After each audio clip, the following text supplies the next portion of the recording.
Well, it's amazing how quickly 2.5 years goes by. But when I stood here the first time, I said that basically we had 4 strategic priorities. And this was us getting started on what are we going to focus on to get from where we are to where we need to be. And those were brand, revenue, culture, infrastructure. So I think we moved from what are we focusing on to what are the outcomes that we're looking for. And the outcomes that we're looking for is recruiting. How do we build a better student athlete once we get them? And if we do those 2 things, that's going to equate to wins. That's going to equate to winning. On the recruiting side, student athletes that we want to come to Georgia Tech have options. They have a lot of options. And so we got to fill in the blank on why Tech. Why Georgia Tech and not one other of those big brands that are out there. Building a better student athlete. How do we take that recruit, signee, Josh Okogie, who's a 3-star athlete, make him a first-round draft choice? And how do we do that across the board?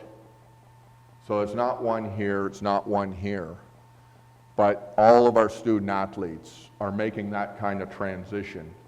And so that we become known as a place that develops pros. We talk about market-ready graduates, pro-ready graduates.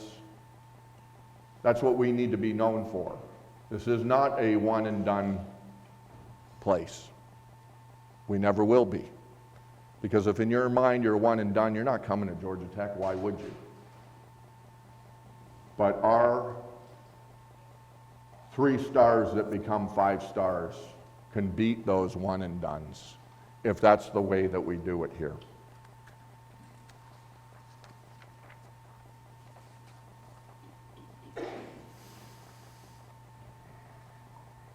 The way I'm going to do this is I'm going to go, okay, what have we done over the last year in these areas, and then what are we going to do going forward? Where do we go from here? And the first is brand. You know, everything that we do is ultimately going to be centered on the success of our student athletes. What they do while they're here and what they become. Atlanta.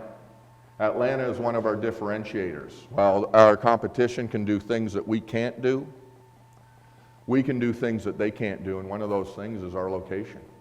They cannot duplicate the fact that we are in one of the most vibrant, coolest parts of the coolest city in America, and we need to use that to our advantage. And then they moved to Adidas. We took something that was so hard to overcome with recruits, because while most of us didn't even know the shoes we were wearing when we played here, I think I was wearing ponies or something like that. These kids, they want to know what they're going to look like, what they're going to wear, and that they are cool. And by moving to Adidas, we definitely took that, which was a very, very negative part of what we had to overcome recruiting, and made it a positive. On the Everyday Champions front, developing our student athletes, it starts with the Total Person program, which started here. This past week, our Jackets Without Borders program, which is currently doing work in Puerto Rico, and will be leaving after graduation to continue the work that they started last year, was recognized by the ACC as the ACC Game Changer Program of the Year. Future vision for brand. Midtown's cool. We got to be cool. There was a time when there was a moat around this campus because there needed to be one. There doesn't need to be one anymore. And so our focus is on Midtown. How do we make that our college town?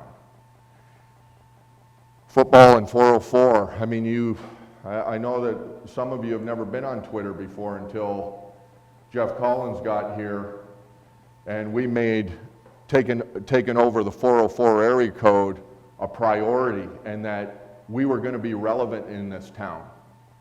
And that's all part of the 404 program, our focus, and that's going to permeate into everything that we do, and I think that you're already seeing that. And then the success of our former student athletes, we've got hundreds and hundreds of stories of those that have been successful here and then gone on to do great things.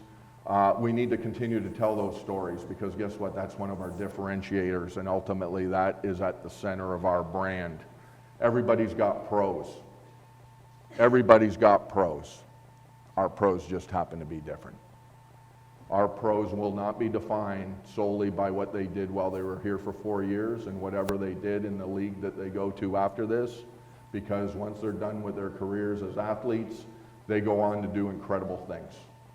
And those that don't have the opportunity to go on, just get a head start on going on and doing incredible things.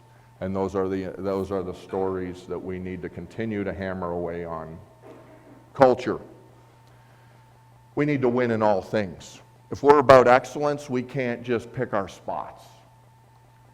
And we certainly can't use the rigor of the Institute as a crutch for mediocrity. There's no other place on this campus that mediocrity is okay. So why should it be okay in athletics? We need to win.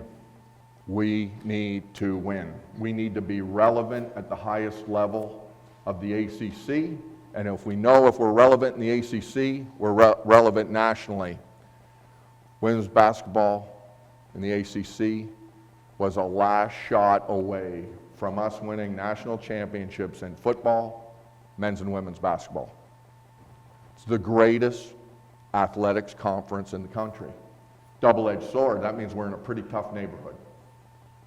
But that is the reality of the neighborhood that we're in, which allows us to recruit some kids that may not necessarily think about us first.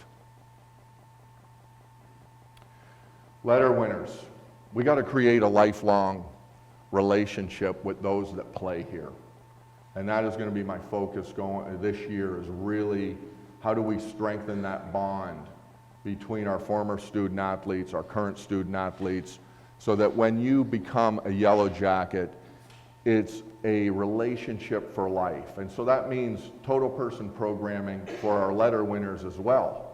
Because whether you're transitioning into your first job, whether you're in the C-suite and want to know how do I handle all this stress and all the stuff coming at me, or whether I'm getting ready for retirement and am I ready? We have access to those assets that can help us do that. And so I want our Letter Winners Club to basically be a lifelong relationship and a connection to the Institute. And it's a two-way street, because they're also our assets. They need our assets, we need their assets, and there'll be times when they are providing that asset, whether it's as their expertise, there'll be other times when they need it, and it could be at the same time. In the case of starting a new company or changing careers or whatever that may be. Innovation. Innovation is in the DNA of Georgia Tech. And so we need to be the center of sport innovation. And we've made incredible strides over the last year. We partnered with the NFL during the Super Bowl, which we had a first in future Shark Tank type event on our campus. We partnered with GTRI and other campus partners to do that. We had a hackathon in the fall where we had 125 students create teams. They basically were given a number of athletic-related problems to solve. They had 24 hours to do it, and now we have 3 of those teams that we have contracted to work with 3 of our programs to bring them innovative ideas, products, those types of things that we hope, one, are obviously going to help us win, but then at some point be ready for prime time that we could go and sell. Why should I buy the next Gatorade from somebody else when we can be the ones creating it with our partners across campus and in the community? So we have made huge strides in the innovation space and being the center of the pro teams. We just had an innovation symposium, and every pro team, Adidas, and a number of other entities, Accenture, were all present and had our on-campus experts and others talk about various areas of sport that are kind of the next frontier in innovation. What we're going to be working on this year is the whole idea of having line of sight. Line of sight for our employees and all of our constituents, that you know exactly what it is that you're supporting. So whether you're the person cutting the grass at the baseball field, or you're an academic advisor, or you're a coach, or you're a donor, that ultimately you have a line of sight to the success of our student athletes. On the field, off the field, in the community. That's why we do what we do. And we're working this year on how do we create that line of sight so that it's easy to see, and regardless of where you are in our organization, you see it. So that you are more than what you may do in your day job, because what you're ultimately doing is putting our student athletes in a position to be successful, to win. And of course, when we talk about winning at Georgia Tech, we're talking about winning the total person way. On the field, on the court, on the course, in the pool, in the classroom, in the community, and ultimately being pro-ready to take on whatever challenges you're ready, you are interested in taking on once you cross that stage.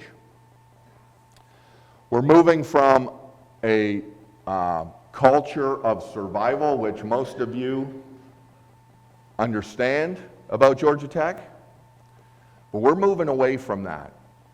Because while for those of us that have our degrees from Georgia Tech and battled our way through and when did you get out and all that, it's one heck of a badge of honor that we love to congratulate each other about.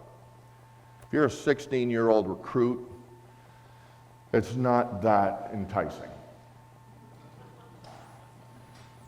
And in reality, our student athletes thrive here. So we're moving away from how hard it is to look at, let's embrace the rigor, because look at what we're doing. Look at the success. Look at what we're preparing for in the future. And I think if you look at where we are right now and what we've done over the past year, you will see that our student athletes are indeed thriving. This is not the old look to the left, look to the right, half of you won't be here in a quarter, or whatever they used to tell us when they went over in the Naval Armory or wherever we were. This is success. This is winning. And I love the part at the bottom where last year we had 3 teams go to postseason, go to NCAA postseason. You only get points for going to postseason. We had 5 in the fall, or 5 to this point. We have 4 or 5 that are projected to make it to postseason. We could have 10 of our teams in postseason this year. We're going to go from 120-something in the country in points this year, and we're going to cut that in half somewhere and be in the mix of where we should be at a Power 5 institution and being relevant where we are.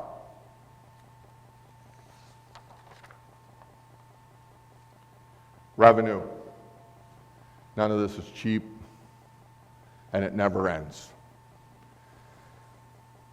This past year, we worked hard at integrating the AT fund in our ticket operations. The idea being is obviously efficiency of scale, but also to move away from somebody calling about just selling you a ticket to a game. We want to move from transactional to actually creating relationships with those that have an interest in Georgia Tech. And what this is allowing us to do is having the fundraising people and the ticket sellers and the stewardship and the relationship people all together working on all this at once. And so that when our ticket sellers are making calls and, hey, I just moved to Seattle, I don't need season tickets this year, well, we still need your support. Would you consider making a donation? That is moving the needle, because it's more than just, I can't buy a ticket this year, click. And so moving those 2 operations together under one umbrella is really, really going to help us in the long term, and is already we're already seeing significant dividends from that. The Mercedes-Benz series, huge. When I talked to you, I guess the first time that we met, I said we had we probably have a $10 million delta between where we need to be annual operations budget-wise and where we are. So the idea of there's no silver bullet. There's not one thing that we can do that's going to close the gap on that $10 million. So we got to get more efficient in ticket sales. We obviously need annual fund and donations to continue to increase. But we also need to be innovative and find other ways to close that gap. Mercedes-Benz was one. Over those 5 years that we're planning to play in Mercedes-Benz, that'll be a $10 to $12 million lift in total. We're looking at probably a little over $2 million a year. But it's a win-win-win because it helps with recruiting and it makes us relevant in Atlanta. Because guess what? Everybody else that is in our neighborhood are playing in Mercedes-Benz. They're all coming to Atlanta to play in Mercedes-Benz. But nobody's playing there one game a year, and I think Coach Collins can just emphasize how important that is on the road when he's out there going toe-to-toe with some of the toughest competition in the country. And so that is a quiver he has right now that he can use, and it's also one that's going to produce revenue that will help close that gap. The Innovators Fund, we have over 200 startups right now in this city that have a Georgia Tech relationship in some way. We're working with a number of those entrepreneurs to figure out how do we take advantage of that? How do we partner with them early? How does that work? And so we actually had a meeting yesterday with for those of you in that space, some of the biggest names that are in that space here in Atlanta to try and figure out what an Innovators Fund looks like and how can they potentially pledge stock in a company that will have an event 2, 3, 4, 5 years down the road. The interesting thing about that is that having been at a number of other universities, the one thing that's so different between Georgia Tech and all those others is here our donors, our fundraising is so much more tied to events, event-driven, whether it's selling a company, going public, cashing out, whatever it may be. I've never seen anything like it in the 22 years that I've walked around this country at different institutions. Most places it's annual fund. It's annual fund, it's a donation tied to a seat. I don't know, that's what they call fundraising. I don't know if I would call it that, but that's how they do it. And so when you want a seat on the 50 at Clemson, this is the donation associated with it. That's how they raise money. Here, we're smaller stadium. We can't do it that way. Now, we got to continue, obviously, to sell tickets and fill that stadium and all those types of things. But even when we do that, it's not going to be enough. And so we got to be innovative in how are we going to close that gap. And I really believe that this Innovators Fund is a way that we're going to be able to do that because of the incredible success of our alums in the startup world. And so that's something that we're currently working on. We're working on a master plan for Bobby Dodd Stadium. One of the things about Georgia Tech is, guess what? We got a waiting list for all of our premium spaces. We don't have enough suites. We don't have enough club seats. We don't have a loge. We don't have a lot of different options, and we are sold out. So we're doing a master plan to see what do we do? What do we do next? Where should our priorities be in fan experience, game day experience, elevating the experience, and providing more premium opportunities? Because it's obvious that Georgia Tech people are willing to pay for a premium experience. And so rather than us just shotgun and start to build loges and try to create things. We're going to do a master plan so that we can do it methodically and do it the right way. The ACC network will be huge for us. We've just opened our production studio, which is literally right next door, to produce ESPN quality productions. Every sport will be on TV. And I think it's pretty cool that 2 years ago or 3 years ago, when the ACC network was being planned, that Georgia Tech, Clemson were both chosen to open up the ACC network on August 29th to open the football season. So a lot of people may think that, oh, Clemson's the defending national champions. That's why they were chosen. This was decided 3 years ago. And it's really because it's market driven, it's TV. We're in Atlanta. That's an advantage for us.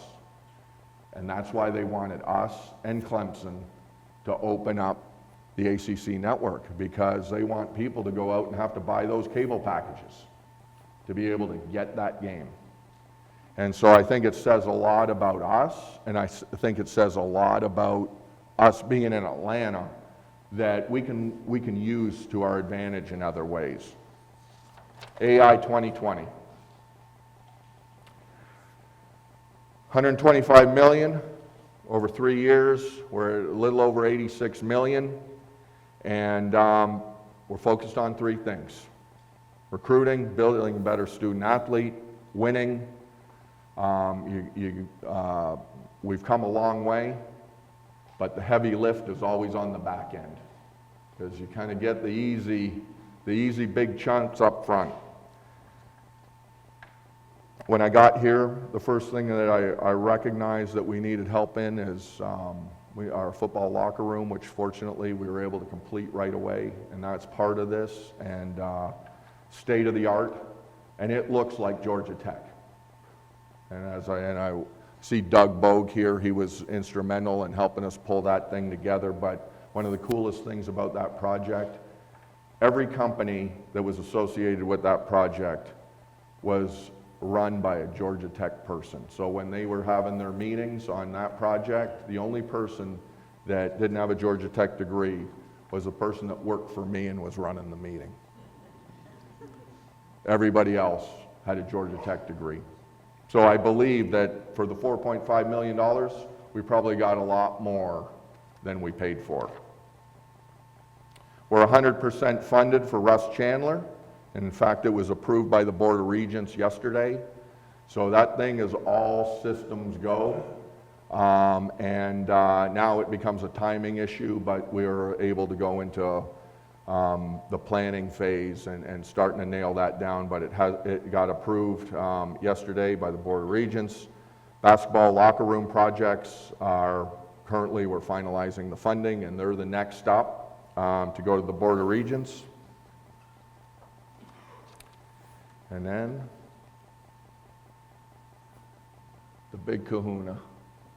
So 1981, this was state of the art. 1981. And if you think about what happened because of that, by 1990 we had won a national championship in football, Final Four in men's basketball, College World Series, baseball. David Duval was playing golf here, Stuart Sink. That changed us. That changed us. Now we're there, now we're at a time where we're ready for the next. Because if we're all about excellence and all about education, innovation, then these recruits need to see it happening. They need to. So we're good at talking about it. Jeff Collins has done a phenomenal job on the recruiting trail, talking about what sets us apart. But at some point you got to show it.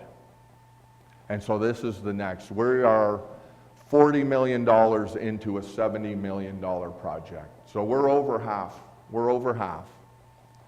But the New Edge is really the centerpiece, because it affects every student athlete in our program, every coach, And in this, you'll have a Center for Student Athlete Leadership, a Center for Sports Performance, and a Center for Sports Innovation.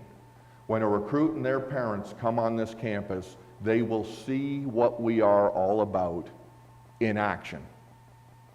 We just won this award for Jackets Without Borders, but I can show you a video, but I can't show you in our facility where that's happening. We've got all these industry pipelines up and running. We just had an entrepreneur meet with our College of Business students. I can't show you where that's happening. This building will show you where that's happening. This was the view right here from inside the stadium, talking about premium space.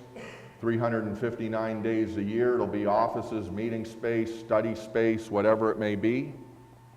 6 days a year, clubs, loges, place for our recruits to go and get a bite to eat at halftime.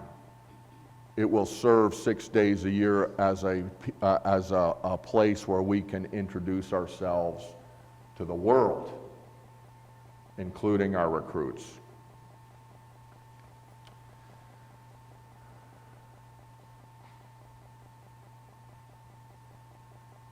We've got a great staff. We got committed people. We got people that believe in Georgia Tech. Janine Williams,